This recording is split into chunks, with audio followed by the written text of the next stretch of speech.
北部一間科技大學傳出講有研究生行底路，講是論文有問題，或者指導教授刁難。死者的爸爸表示講呢，唔知影教授和伊的後生發生什麼款的代志，敢若知影講因囝壓力足大。佇咧調查出來進前呢，大學已經限制這個教授相關的指導和教學調查的時間需要2個月。我兒子發生這個事情，我感覺到我非常的難過，但是我沒有感覺到另外父親他的一點點的所謂的表示，我真的是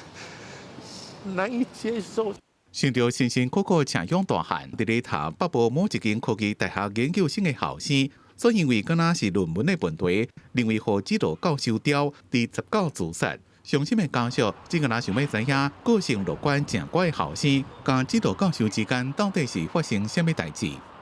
說什麼論文改來改去的，他說我也不知道，我也聽不懂，我學歷沒有那麼高，我只知道他說他壓力很大，但我說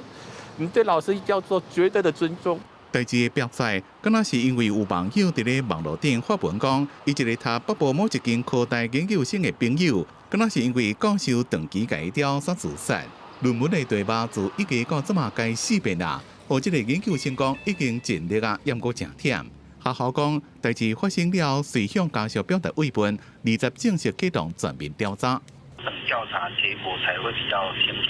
到底發生的具體細節。這位老師沒有說有學生提出什麼樣的控訴，暫停他的上課啦，指導了這個研究生的工作。學校強調，佇咧調查結果出來之前，已經對相關教師的教學甲學生指導權限進行管制，其中教學甲非級別性的指導工作攏暫停。因若任何個別事實的認定、指定的歸屬，抑個說落來聽訴，攏會依照正式的調查結果甲法定程序辦理。調查結果佇2個月內就會出來。記者綜合報道。